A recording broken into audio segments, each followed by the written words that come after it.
नारायणं नमस्कृत्यं नरं चैव नरोत्तमं देवीं सरस्वतीं व्यासं ततो जयमुदीरयेत्। आज 26 जनवरी और आप सभी को स्वतंत्रता दिवस की एक बार फिर से बहुत बहुत हार्दिक शुभकामनाएं और भारत माता की जय। आप सभी का शुभ मंगल और कल्याण हो। इसी शुभकामना के साथ मैं कल्याणी शुक्ला आज श्री न्यूज़ चैनल के श्री आस्था सत्र इस अध्यात्म चर्चा में मैं फिर से आप सभी के साथ ये यात्रा प्रारंभ करने जा रही हूँ। तो आइए हम सभी चलते हैं प्रभु के श्री चरण कमल में प्रणाम करते हुए। आप सभी का दिन शुभ और मंगलमय हो। आइए 9वां अध्याय श्रवण करते हैं।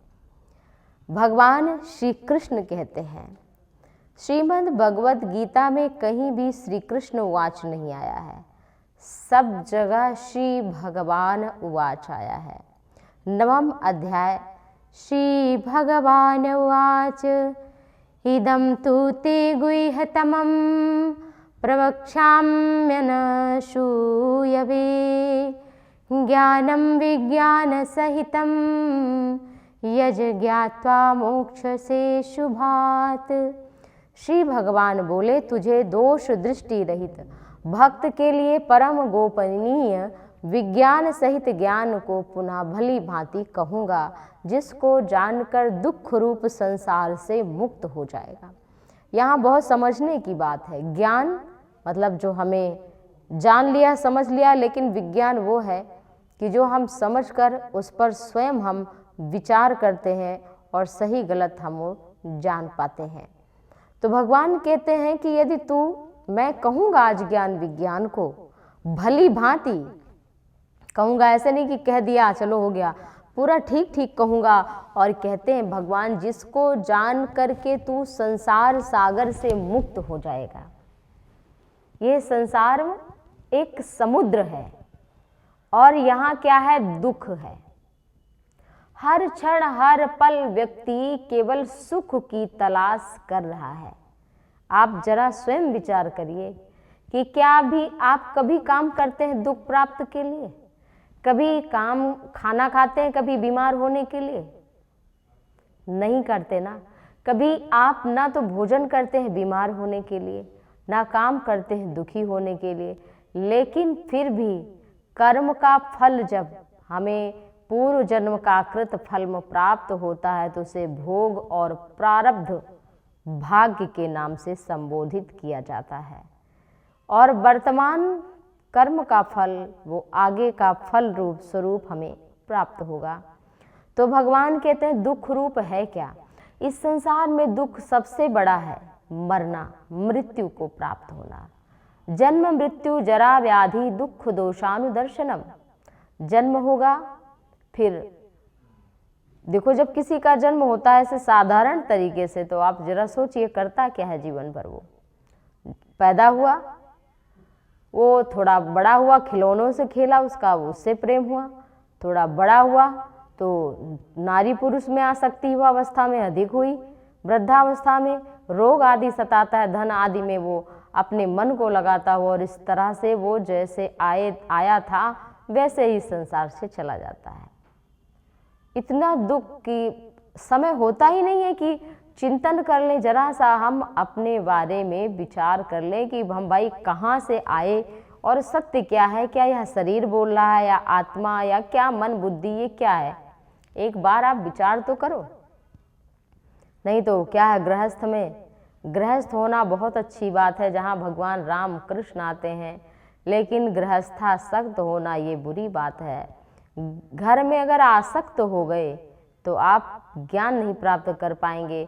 भगवान शंकर के समान गृहस्थी होनी चाहिए, जो सदैव पार्वती को कथा सुनाते रहते हैं। तो अपने इस जीवन को कि थोड़ा सा जीवन कहाँ बीता, पैदा हुए खिलौने में माता पिता के संग, फिर उसके बाद किताबों में, फिर विवाह हुआ, बच्चे हुए, फिर उनकी पढ़ाई लिखाई में, उनके पालन पोषण में। वृद्धावस्था ऐसे ही आ जाती है, पता नहीं चलता कि कब सुबह हुई और कब शाम हुई। यह जीवन की सुबह और शाम भी हो जाती है समाप्त, और खाली हाथ आए थे और खाली हाथ चले जाते हैं। तो कबीरा जब हम पैदा हुए जग हंसा हम रोए, ऐसी करनी कर चलो कि हम हंसे जग रोए। तो इसलिए भगवान कहते हैं ये दुख रूप संसार है, यहाँ हर आदमी सुख पाने के लिए ही काम कर रहा है, लेकिन दुख अचानक उसके जीवन में दस्तक दे देता है। तो भगवान कहते हैं ये दुख और किसी भी तरह से नहीं मिटने वाला है। आप चाहे कितने ग्रह की पूजा कर लें, चाहे आप किसी अनुष्ठान को कर लें, लेकिन एक दुख को ही मिटाने के लिए आप अनुष्ठान कर सकते हैं और नवग्रह की पूजा कर सकते हैं, लेकिन अनुग्रह अगर चाहिए आपको तो आपको सत्संग करना पड़ेगा और जो ज्ञान रूपी तलवार है उससे अपने अज्ञान रूपी स्वरूप को नष्ट करना होगा। इसके बिना आपको सदैव सुख की प्राप्ति, आनंद की प्राप्ति नहीं हो सकती। आप किसी एक सुख के लिए आप कितने दुख की निवृत्ति के लिए पूजा पाठ करेंगे। तो इसलिए भगवान कहते हैं कि ये विद्या तो और है, जैसे गणित है, विज्ञान है, भूगोल है, इतिहास है, लेकिन भगवान कहते हैं कि ये जो अध्यात्म विद्या है ये राजा है विद्याओं में। क्यों? क्योंकि ये आपके आत्मस्वरूप का बोध कराती है। एक डॉक्टर है, इंजीनियर है, पायलट है, टीचर है, कुछ भी है, लेकिन अगर उसे अध्यात्म विद्या का ज्ञान नहीं है तो वो इस संसार में थोथा बेकार है, किसी काम का नहीं है। हाँ, उसके साथ में वो भी पढ़ना ज़रूरी है, लेकिन अध्यात्म को जानना अति आवश्यक है, क्योंकि ये मानव शरीर के प्राप्त होने पर ही हो सकता है। भगवान कहते हैं राज विद्या राजगुह्यम पवित्रमिदमुत्तमं प्रत्यक्षावगमनम धर्मम सुसुखम करुतम वयम। भगवान कहते हैं यह विज्ञान सहित ज्ञान, सब विद्याओं का राजा, सब गोपनीयों का राजा, अति पवित्र, अति उत्तम, प्रत्यक्ष फल वाला, धर्मयुक्त, साधन करने में बड़ा सुलभ, सुगम और अविनाशी है। बहुत बड़ी बात भगवान कह रहे हैं। राज विद्या, जैसे आपने भूगोल पढ़ लिया तो आपको एक धरती का पता चल सकता है, ग्रहों के बारे में पता चल सकता है। इतिहास पढ़ेंगे तो आपको पूर्व काल की घटनाओं का पता चल सकता है कि पूर्व काल में क्या क्या हुआ है, इत्यादि रूप से आप छोटी सी जानकारी प्राप्त कर लेंगे, लेकिन संपूर्ण जानकारी आपको तब नहीं प्राप्त होगी। परंतु अगर आप अध्यात्म विद्या ग्रहण कर लेते हैं तो आपको शाश्वत परमात्मा, इस आत्मा के स्वरूप का धीरे धीरे ज्ञान होने लगेगा और वास्तविक उद्देश्य मनुष्य का क्या है इसके बारे में आपको पता चलेगा। तो इसका साधन करने में बहुत सुलभ भगवान कह रहे हैं। आप केवल वही सारे काम होने हैं, आपको खाना भी खाना है, कपड़ा भी पहनना है और विवाह भी आपको करना है, आपको घर भी बसाना है और आपकी संतान भी होंगी, धन भी आपको इकट्ठा करना है, सब कुछ आपको करना है, लेकिन धर्म युक्त करना है और ईश्वर का सुमिरन करते हुए करना है। तो भगवान कहते हैं तस्याहम सुलभा पार्थ, मैं उसके लिए बड़ा आसानी से उसको मिल जाऊंगा, बहुत आसानी से। तो इसलिए भगवान कहते हैं कि श्रद्धा रहित पुरुष मुझे कभी नहीं प्राप्त होता। जिसकी मुझ में श्रद्धा नहीं है वो मुझे कभी प्राप्त कर ही नहीं सकता। श्रद्धा बिना धर्म नहीं हुई। तो भगवान कहते हैं कि यह सारा संसार हमारा स्वरूप है। निराकार और साकार भगवान के दो रूप भी बताए गए हैं। श्रीमद् भगवत गीता में निराकार माने जिसका कोई आकार नहीं है, साकार वो जो एक रूप में दिखता है। तो भगवान कहते हैं नाचा मत स्थानी भूतानि पश्य में योग ऐश्वरम भूत भृन्न चा भूतस्तो ममात्मा भूत भावनः। वे सब भूत मुझ में स्थित नहीं हैं, किंतु मेरी ईश्वरीय योग शक्ति को देख कि भूतों का धारण पोषण करने वाला और भूतों को उत्पन्न करने वाला भी मेरा आत्मा वास्तव भूतों में स्थित नहीं है। माने प्राणी जो ये हमारा शरीर दिख रहा है इसमें चिपकी हुई आत्मा थोड़ी ना है। आत्मा तो एक अनुभव गम्य भजै ही जही संता, एक अनुभव की चीज है। जैसे कि वायु है, वायु सर्वत्र है, वायु है तो अनुभव में भी आ रही है, लेकिन वो देखी नहीं जा रही आंखों से। कोई चाहे कि हवा को अपनी मुट्ठी में कैद कर ले, डिब्बे में बंद करके रख ले, तो ये असंभव है। वो हमें समझने में आ रही कि हवा है, हवा चल रही है, लेकिन पकड़ने में नहीं आती। इसी तरह से आत्मा है, अनुभव में तो आता है कि हाँ इस शरीर में कुछ तो है। तो इसी तरह भगवान कहते हैं कि यह शरीर में मैं स्थित हूँ। भगवान कहते हैं कि सर्वभूतानि कौन्तेय प्रकृतिम यान्ति मामिकाम कल्पक्षये पुनस्तानि कल्पादौ वृषजाम्यहम्। भगवान कहते हैं हे अर्जुन, कल्प के अंत में सब भूत मेरी प्रकृति को प्राप्त होते हैं, प्रकृति में लीन होते हैं, अर्थात कल्पों के आदि में मैं फिर उनको रचता हूँ। भगवान बहुत बड़ी बात कह रहे हैं, सर्वभूतानि कौन्तेय। सब भूत माने सब प्राणी, यहाँ भूत का अर्थ है प्राणियों से, प्राणी को ही भूत कहा जा रहा है। जैसे कि जब कोई आत्मा इस शरीर को छोड़ देती है तो शरीर तो समाप्त हो जाता है, हो नहीं जाता है, शरीर जला दिया जाता है या आग में, और या तो फिर धरती के नीचे दबा दिया जाता है या जल आदि में प्रवाहित कर दिया जाता है हमारा ही शरीर। तो भगवान कहते हैं कि वह शरीर तो नष्ट हो गया, तो अब बचता कौन है? आत्मा। तो उसी को ही भगवान कह रहे हैं वो आत्मा ही भूत है, वो चाहे इस शरीर में है चाहे इस शरीर को छोड़ करके है, वह अविनाशी स्वरूप ही भूत रूप से कहा गया है। तो भगवान कहते हैं कि जब कल्पकांत होता है तो ब्रह्मा का पूरी 100 वर्ष की आयु हो जाती है, और जब ब्रह्मा की सब पूरी आयु हो जाती है 100 वर्ष की, तो इस संसार का प्रलय हो जाता है और संपूर्ण ये लोकांतर मुझ में लीन हो जाते हैं। और जब मैं 1000 सहस्रगी देवताओं का युग व्यतीत होता है तब तक मैं इस निष्क्रिय स्वरूप में अप्रकट रहता हूँ, और फिर मैं योग माया से स्वरूप से प्रकट होता हुआ फिर से इस सृष्टि की रचना करता हूँ। और जिसने जो कर्म किया है, बहुत समझिए ना कि भगवान कह रहे हैं 1000 चतुर्युगी देवताओं का जो युग है, 1000 चतुर्युगी के बाद भी जब प्राणियों हमारी आपकी उत्पत्ति होगी तो भी हमारे कर्म के फल स्वरूप ही हमें शरीर प्राप्त होगा, दुख सुख प्राप्त होगा। तो भगवान ने यहाँ अपने स्वरूप की बात कही है, कल्प की बात कही है। न च माम तानि कर्माणि निबध्नन्ति धनंजय उदासीनम सक्तम तेषु कर्मसु। हे अर्जुन, उन कर्मों में आसक्ति रहित और उदासीन के सदृश स्थित मुझ परमात्मा को वे कर्म नहीं बांधते। भगवान कह रहे हैं कि मैं, क्योंकि आसक्ति नहीं है भगवान में, भगवान इसलिए कहते हैं कि हमें कर्म बांधते नहीं है। वो अपना उदाहरण दे करके भगवान समझा रहे हैं, कह रहे हैं कि हे अर्जुन, अवजानन्ति माम मूढ़ाम मानुषीम तनुमाशितम परम भावम जानन्तो मम भूत महेश्वरम। मेरे परम भाव को ना जानने वाले मूढ़ लोग मनुष्य धारण करने वाले संपूर्ण भूतों के महान ईश्वर को तुच्छ समझते हैं। वो सोचते हैं कि कृष्ण एक मानव है, राम एक मनुष्य है, लेकिन इंसान एक पत्नी का नाम नहीं याद कर सकता है। भगवान 16,108 पटरानियों के समस्त, क्योंकि वो भगवान वेद स्वरूप जो धारण करके स्त्री रूप आए थे, उन सबको भगवान ने स्वीकार किया था। 8 प्रकार की प्रकृति भगवान कृष्ण की, जो 8 प्रकार की भूमि रापो अनलो वायु खम मनो बुद्धि रेव च अहंकार तीयम में भिन्ना प्रकृति अष्टधा, जो ये 8 प्रकार की प्रकृति है वो साक्षात नारी रूप धारण करके और भगवान को पति रूप में स्वीकार किया।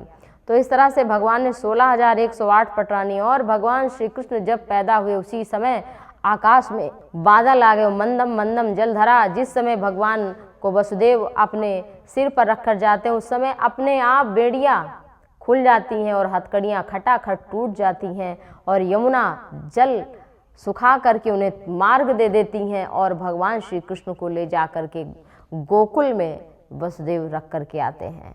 कितना उनके जीवन में कष्ट आया, लेकिन भगवान श्री कृष्ण कभी रोए नहीं, सदैव मुस्कुराते रहे। और भगवान श्री राम भी यही हमें शिक्षा देते रहे। जब वो पैदा हुए तो राजघराने में, और उन्हें वनवास हुआ तो प्रसन्नताम यानगताभिषेक तसता नममले वनवास दुखता मुखाम्बुज श्री रघुनंदन से में सदास्तु सा मंजुल मंगल प्रदा। वो भगवान श्री राम ना तो एक राज्य को पाकर के सुखी हुए और ना राज्य को त्याग कर दुखी हुए। तो भगवान निज इच्छा निर्मित तनु मैंने चर्चा की थी कि भगवान जब अवतरित होते हैं शंख चक्र गदा पद्म चतुर्भुज रूप में, नारायण जो कण कण में वास करते हैं वासुदेव वो प्रकट हुए और उन्होंने लंका पर विजय प्राप्त करके वैसे के वैसे बने रहे भगवान। उनके जीवन में कितना कष्ट आया, तो भगवान कहते हैं कि मैं अपने योग माया से प्रकट होता हूँ, पैदा नहीं होता हूँ, मैं अवतार लेता हूँ। इसलिए भगवान को मनुष्य नहीं मानना चाहिए। ऐसी बुद्धि जिनकी है कि भगवान नहीं वो मनुष्य हैं, ऐसे मूढ़ लोग बार बार नरक की यातना झेलते हैं। तो भगवान कहते हैं मोघासा मोघ कर्माणो मोघ ज्ञान विचेतसा राक्षसी आशुरीम चैव प्रकृतिम मोहिनीम श्रिताः। व्यर्थ आशा, ये कर लेंगे, इतना धन इकट्ठा किया है तो अब इतना कर लेंगे। आशा पाशस्तैर्बद्धा काम क्रोध परायणः, जिनकी इतनी कामनाएं वो कभी प्रेजेंट का जो उनके पास वर्तमान में उसका कभी सुख ही नहीं ले पाते हैं, उसको कभी जी ही नहीं पाते हैं, आगे क्या होगा इसी की चिंता में वो मरते रहते हैं। भगवान कहते हैं व्यर्थ आशा, बेकार की आशा, और आशाएं सदैव सब पूरी नहीं होती हैं। आशा, व्यर्थ कर्म और व्यर्थ ज्ञान वाले विक्षिप्त अज्ञानी जन राक्षसी, आसुरी और मोहिनी प्रकृति को धारण करते हैं, या राक्षसी माने बुरा बुरा कर्म करेंगे इत्यादि स्वरूप से भगवान ने कहा। महात्मानस्तु माम पार्थ दैवीं प्रकृतिमाश्रिता भजन्ते अनन्य मनुष्यो ज्ञात्वा भूतादिमव्ययम्। भगवान कहते हैं हे कुंती पुत्र अर्जुन, दैवी प्रकृति के आश्रित महात्मा जन मुझको सब भूतों का सनातन कारण और नाश रहित अक्षर स्वरूप जानकर अनन्य मन से युक्त होकर मुझको भजते हैं। भगवान यहाँ बहुत बड़ी बात कह रहे हैं कि दैवी प्रकृति के आश्रित। देखो अभी आप आगे श्रवण करेंगे 16वां अध्याय जो गीता का है वो दैवासुर संपद विभाग योग उसका नाम है, देव और आसुर संपदा। जैसे कि भगवान ने शास्त्रों में वर्णन किया है कि जो स्वर्ग से इस धरती पर आते हैं उनका स्वरूप क्या होता है, जिसमें प्रेम हो, दया हो, क्षमा हो, ऐसी भावनाएं जिसके भीतर होती हैं वो स्वर्ग से आया हुआ मनुष्य है। और नरक से आया हुआ मनुष्य उसके क्या लक्षण हैं, जो बात बात पर क्रोध करे, जो धर्म अधर्म का विचार ना करे, जिसमें क्षमा ना हो, प्रेम ना हो, दया ना हो, लोभ हो, लालच हो इत्यादि रूप को भगवान कहते हैं वो आसुरी प्रकृति वाले हैं। तो आसुरी प्रकृति वाले भगवान कहते हैं यहाँ दैवी प्रकृति के आश्रित महात्मा जन मुझको भूतों का सनातन कारण।